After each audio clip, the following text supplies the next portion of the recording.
So that's an entire mine site and one GP.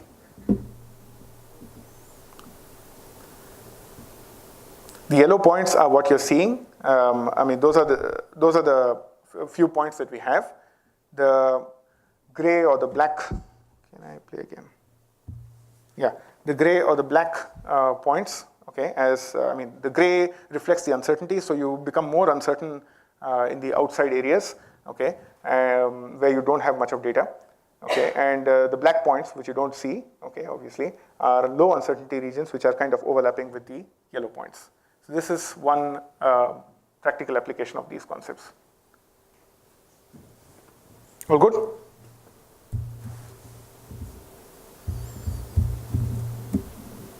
Okay. I might finish before time. You have 23 minutes. Only? 23 minutes left for the first lecture. Okay, then I'm not going to finish. Okay, right. Okay. Yeah. Now let's talk about data fusion. Okay. Let's talk about data fusion. Why do we need data fusion? Okay. We'll try to understand 3 different scenarios which I've actually addressed. Yeah, and several techniques for data fusion. Okay, which we have developed. Okay. So we all this while we've been talking about really big areas.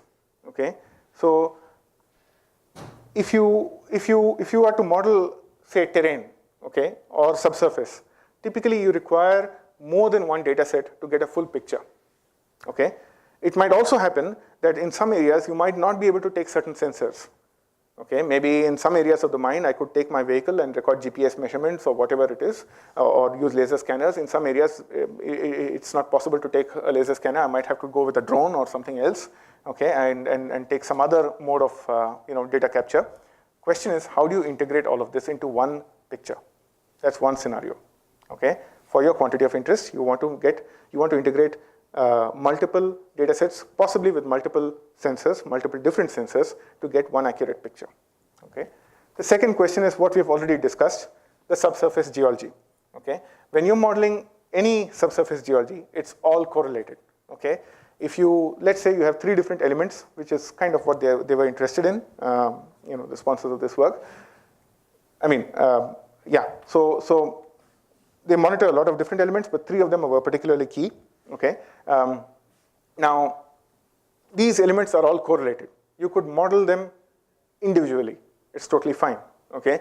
But exploiting the correlations between different data sets, you will improve predictions. And we'll see that. I will actually show you evidence that the prediction improves very significantly, okay, when you exploit the correlations. Okay.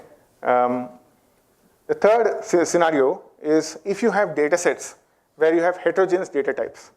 So for example, this is one simple example where you have a database of cars and different statistics on cars. Okay, how many miles per gallon you're able to get out of that car, weight and displacement and all sorts of other characteristics of cars.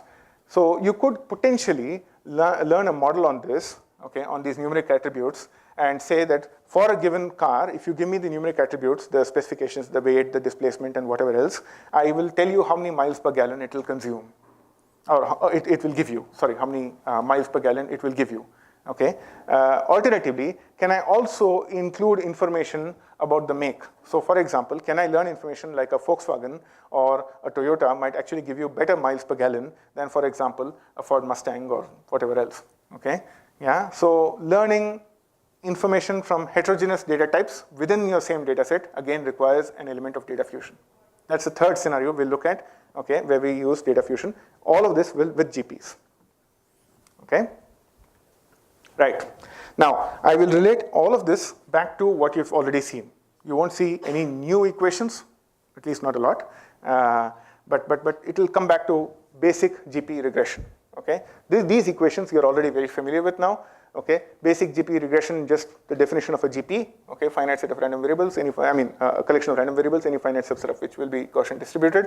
Okay, you can take the conditional estimate of f star given z, you get your wonderful mean and covariance. You're familiar with this, right? If you have noisy data, you can add a sigma squared I or sigma n squared I, whatever you want to call it. Okay, you know this. what happens to these equations in each of these data fusion scenarios is what we're going to discuss now. Okay? So the first possibility, okay, the naive or the trivial way of doing this is that I have different data sets, okay, but I apply the same GP, okay, to model all of them. Okay, so that is to say that, okay, I have one data set. I don't care about the sensory modality. I have one data set, I learn a GP, so I have the length scales, I have the noise, I have the signal variance, I have a new data set coming in, I'll apply the same model there. Okay, it's a bit naive. It's a strong assumption in the sense that if you have different sensors and so on and so forth, it will not do a very good job. But nevertheless, you can do that. Okay, so yeah, exactly what I suggested just now. So you have blue points, you have green points, you learn a GP for your blue points. When the green points come in, you just treat them as part of the same data set. Okay, you apply the same GP.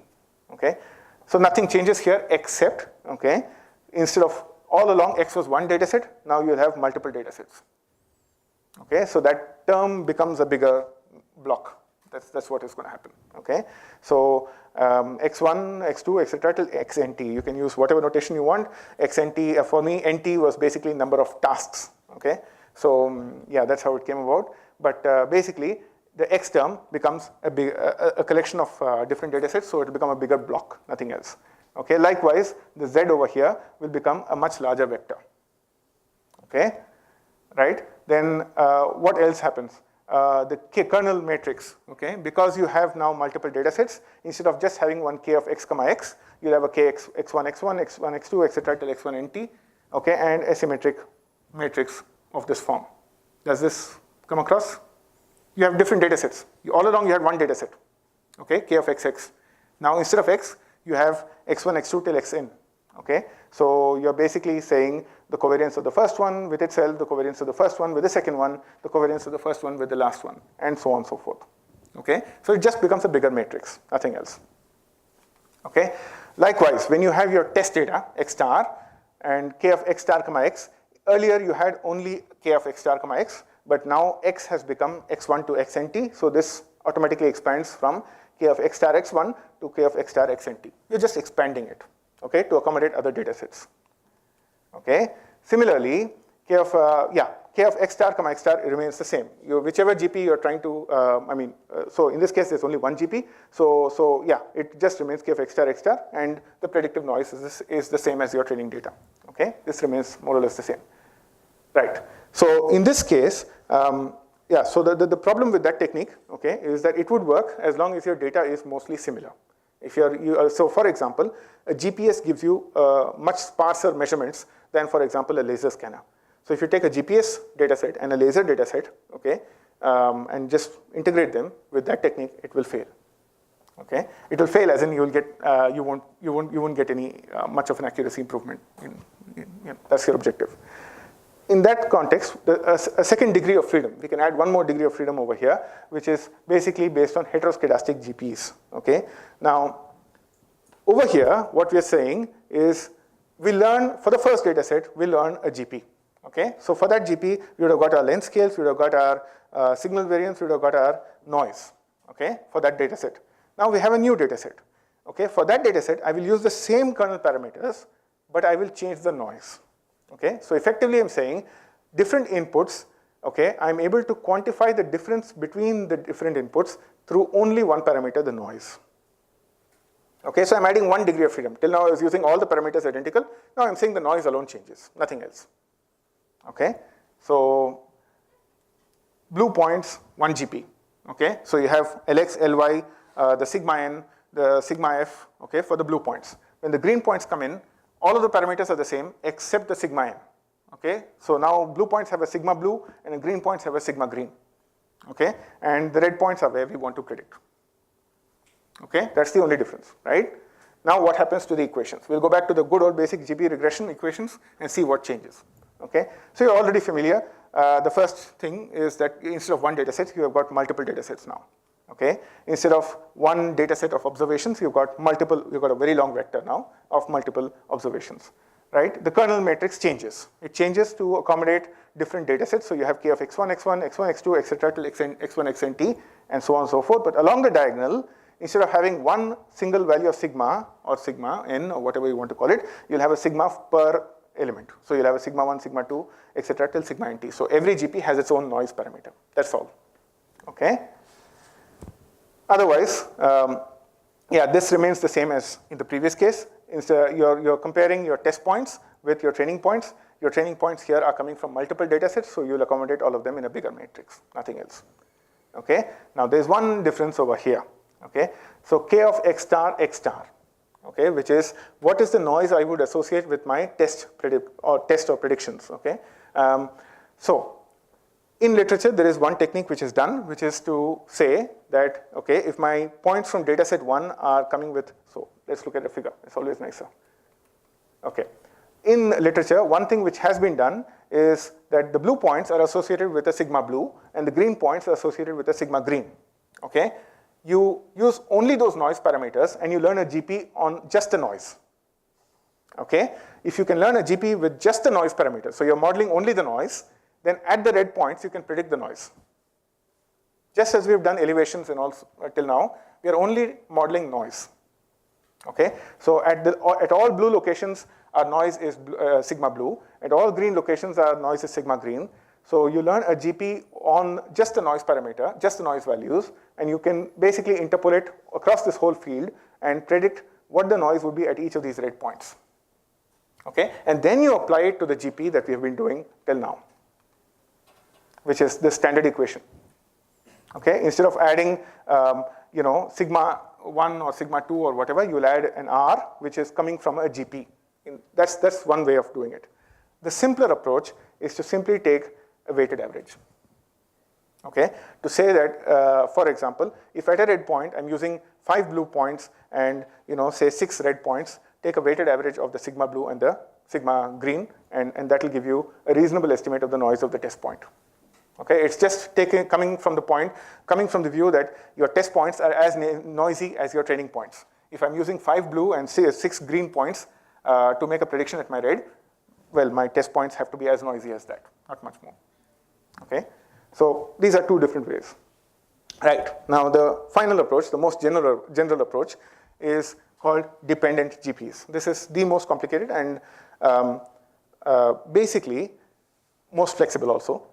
Basically, what this approach does is to learn a separate GP for each data set. Okay, so one GP with all its parameters for the blue points, one GP, do I have a figure? Yes.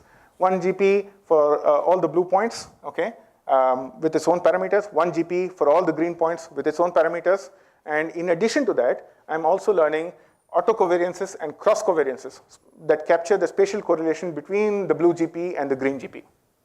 So what this technique requires is that you actually derive autocovariances and cross covariances, okay, for different GPs. Okay, so till now we've been dealing with a covariance function for a GP, right? Now, one way of dealing with this is that you could potentially just plug in the same covariance function and just say that, the same covariance function I'm going to use to model correlations between different data sets. Another way of doing it is to derive, so for example, if I'm using for one data set, the blue data set, okay, I use a square exponential kernel.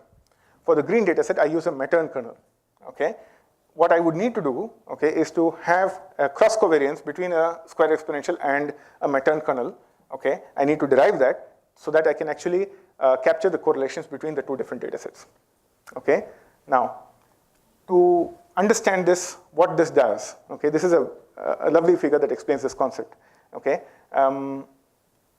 Look at these two sine-like curves, okay? They're approximately sine, but whatever, sine curves, okay? This curve has a few samples. I pick a few samples, those green points which are outside the curve. They're noisy samples of this sine curve, okay?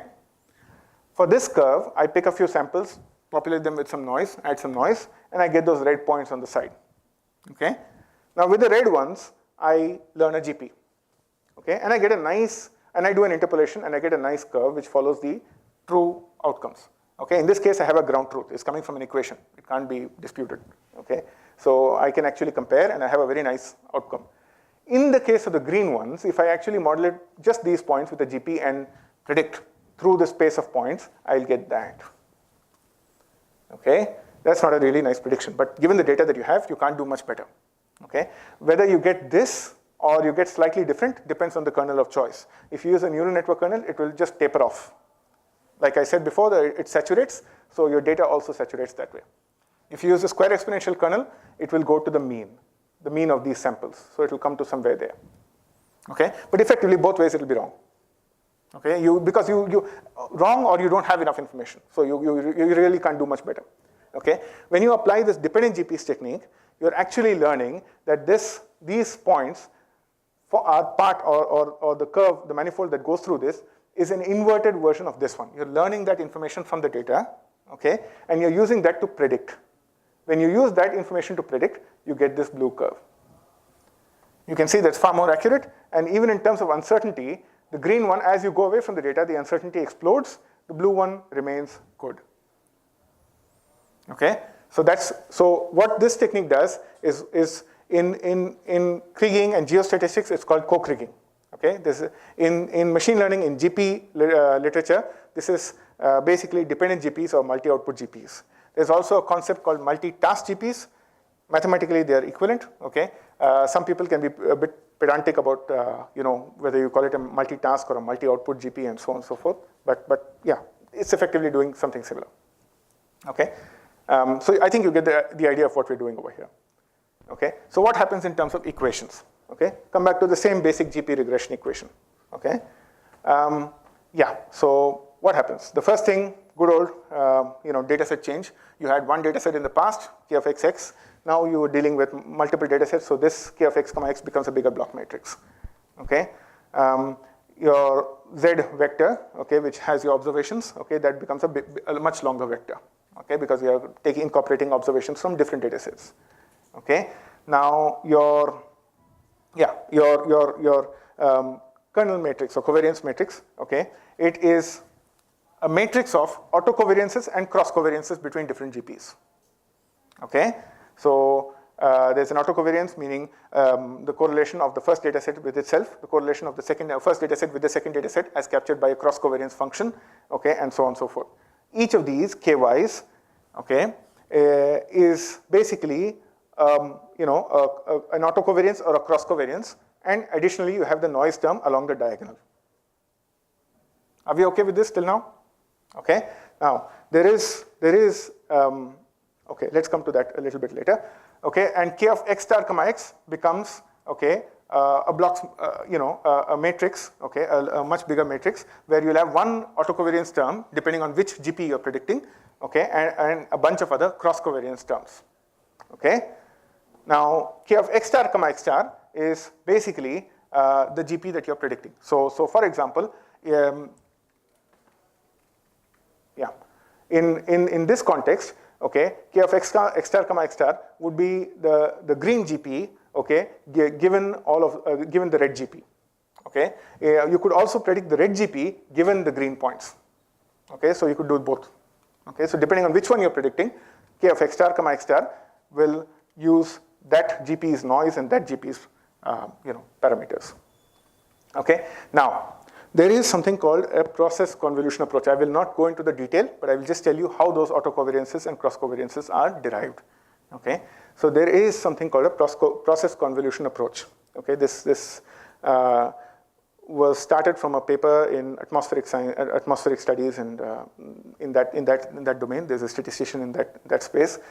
He started working on that, and it's subsequently being used in the machine learning community. But bottom line is what it effectively does. It says that a GP can be constructed as a convolution of a white noise process and a smoothing kernel. Okay, your smoothing kernel can be any kernel of your choice, but you take that kernel, you convolve it with a white noise process, white Gaussian noise process. Okay, you get a GP. Okay, and that's what that paper proves or shows. Okay, the advantage of formulating it that way is that many GP extensions, let's say for example whether you want to derive cross covariances or autocovariances, or if you want to incorporate non-stationarity in your GPs using some simpler kernels, okay, you can use this approach and come to some nice closed form expressions in that. So it just casts the GP, it casts the construction of a GP in a certain way to enable easy extensions of the basic GP. Okay, it's just a way of formalizing GPs. Okay. Now, with that approach, Boyle and Freen, okay, so this is a paper from 2004. They actually derived the cross covariance and autocovariance. Autocovariance basically comes from the cross covariance by setting I equal to j, okay, but basically they derived the cross covariance for the square exponential kernel as something that looks very similar to the square exponential, but the sigmas will change. There's a bunch of additional terms, but the sigmas change. That's basically, okay. We inspired from that approach, okay, and basically took the neural network kernel and derived its autocovariance and cross covariance function, such that basically it resembles almost the same thing, okay, what we had before. We had the autocovariance, is basically nothing but the neural network kernel as we have seen it till now. The cross covariance is the neural network kernel with a few additional, the length scale matrices undergo some changes. Otherwise, there's not much of a change, okay. Now, you might be seeing what is this KF term, and you might be curious, what is this doing over here, okay? Earlier, when I was modeling a single GP, I had a signal variance, which I denoted as sigma f squared, right? Okay, I don't have those sigma f squareds anymore, okay? So why I don't have it is because I basically, this matrix, I multiplied by another matrix over here called KF, okay? Every element of that incorporates effectively through learning, okay, these signal variances, and also lends additional degrees of freedom for learning similarities between tasks or data sets. Okay, so it does two functions. So it's the same as before. There's not much new it's just a different way of formalizing it. Okay. Right. So given all of that, let's kind of understand where we are with the different approaches. Okay. We may have a scenario, so we had three different assumptions, okay, on how we could fuse data with GPs. It all comes back to the same fundamental equations of GP regression, but we extend it in different ways, depending on how many degrees of freedom we want. Okay, so which method we choose depends on whether we are dealing with heterogeneous data or the homogeneous data types. So if you're dealing with the same sensor, same region, more or less similar looking data, you could go for simpler techniques. Okay, if you're dealing with very different sensors or something of that sort, you want to go for something else. Okay, there is the complexity of deriving auto and cross covariances. Okay, there has been a paper where they use the same simple covariance function that we have seen till now, the square exponential of the Matern or whatever, to capture individual cross covariances and auto covariances. It has been done, and it's been called multitask GPs. That's one way of doing it. We derive explicit forms. Okay.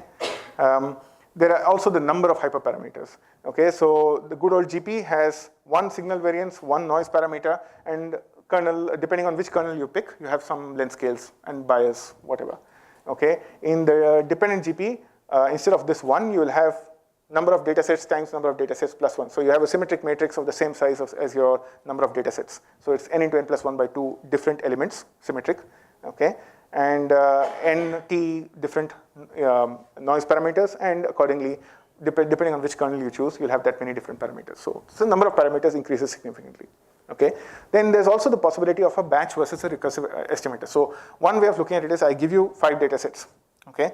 I ask you to do joint regression. Data fusion here, as we have shown it, is nothing but joint regression. Okay. You're regressing with multiple data sets at the same time. Okay. So one way is that you actually do joint regression, okay, with a whole batch of data sets. The other way is that as it's coming, okay, so I have one data set today, I have another data set tomorrow. As it's coming, I can incorporate it and recursively form new estimates. Okay. The simpler techniques would allow that easily. This technique, it's a non-trivial exercise, to say the least. Okay, if at all it's possible. That said, this technique has, the DGP technique has one advantage, that it can handle what are called registration errors. So if you have, for example, a camera overlay on a laser scan to get the color and the elevation at the same time, those data sets need to be aligned. If they're not aligned, you will have the color of one pixel sitting at some other point, and it'll be a messy affair basically. Okay, the registration exercise can actually be learnt by the GP itself, whereas the GP and the SGP will not be able to do that for you. They don't have those parameters. Okay. Yes, the last thing is the multiple properties. These simpler techniques can't model multiple properties at the same time or exploit the correlations between them, whereas the dependent GP can. Okay, so these are the differences subjectively. Okay, objectively we compare it in the geology experiment. I'll just show you. So the remaining slides here before the end. We have a few experiments, different application scenarios for these techniques. The first one is subsurface geology. I've been talking about this. There were 3 different elements of interest. Okay, how much time have I got? Done, right? Let me finish this and yeah, I'll continue in the next one. Okay, yeah, so there are 3 different elements of interest. Okay, and we want to evaluate these different techniques, particularly not all the 3 techniques. We want to evaluate the dependent GP technique, okay, and understand if it actually helps to correlate these different elements. If I can improve the predictions, that's one thing we want to do. So correlating heterogeneous quantities, does it improve estimation? If it doesn't, then there's no point in having all these complex models. Okay, then we wanted to actually compare non-stationary and stationary kernels in geology data. And we wanted to answer some very fundamental questions. So basically, if I have a GP model, okay, I have a data set, I learn a GP, how do I know if I have a good model? Which model should I use? There are so many different kernel functions. How do I pick them? Okay, so questions like this we wanted to ask, okay, and we've addressed it in this paper. But coming to the experiment itself, geologists typically talk in terms of blocks. Okay, so they have a block, a volume, and within that volume, they typically assume a uniform concentration of whatever resource, mine, element or whatever they're looking at. So, while they can take samples this way, what they need is blocks of concentrations. Okay, so that they can say mine or in a certain region or mine these blocks. Don't avoid those blocks. It helps with planning of the mining process, right? So typically they seem to talk in terms of blocks of around that size. Okay, 22 by 11 meters, which is not exactly small for us, but for them in the mining scale, it's really small. Okay, what we wanted to do was to kind of push this to its limits, okay, and test it to understand what sort of benefit we get. So we started with small block sizes and went up to something of that size.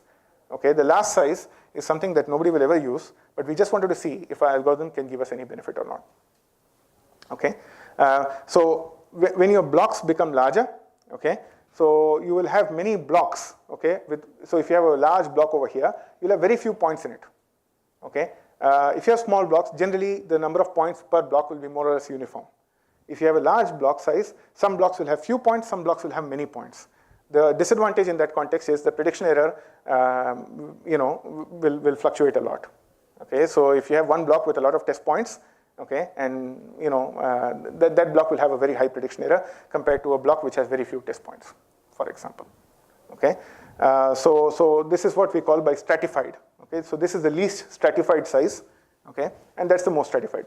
So we compared. Yes, it's good to understand how we compare it. So we learn a dependent GP. So we learn a GP. Basically, we learn a GP for every data set, and we learn cross covariances and autocovariances from that, right? We are learning the correlations between different GPs, right?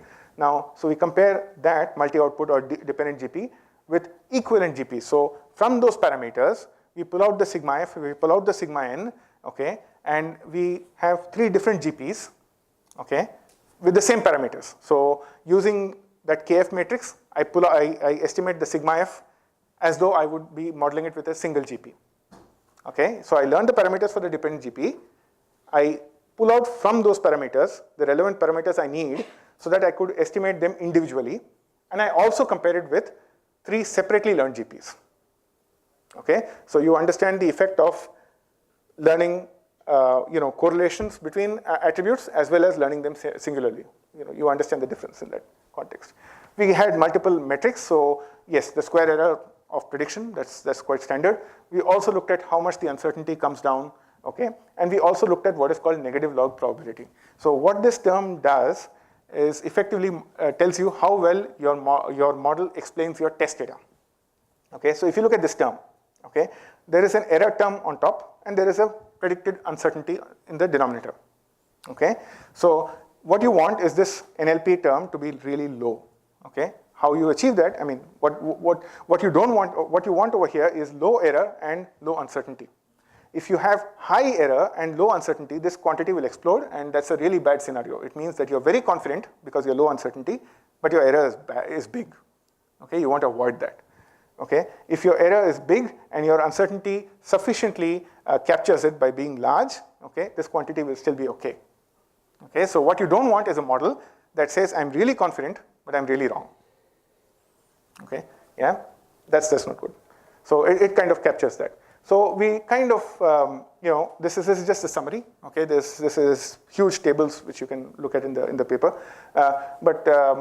Basically, even for the smallest, even for the largest block sizes, we get like a 45% or improvement over equivalent GPs. So the equivalent GPs are GPs that are derived from the parameters of the dependent GP. Okay, so from the parameters of the dependent GP, I pull out the parameters that I could apply to individual GPs. Okay, and at least a 38% over individually optimized GPs. Okay, so you're looking at serious improvements by correlating different attributes together. Okay, the other thing which we found was that stationary kernels tend to have little increase in uncertainty with increasing test size. So as your test size increases, your kernels will anyway go down. It will die down. Okay, so the uncertainty does not increase sufficiently to reflect on an increasing error. Okay, whereas non-stationary kernels don't have that. They will, where there is no data, the uncertainty will shoot up. Okay, lots of other discussions in that paper. Okay, so do we continue or shall I just quickly run through these? These are just applications. Yeah, we can have a You want a break? Do you want to quickly finish this? Break or what? break is fine. We can continue in the next. Sure, no worries. So let's thank Dr. Vasudevan.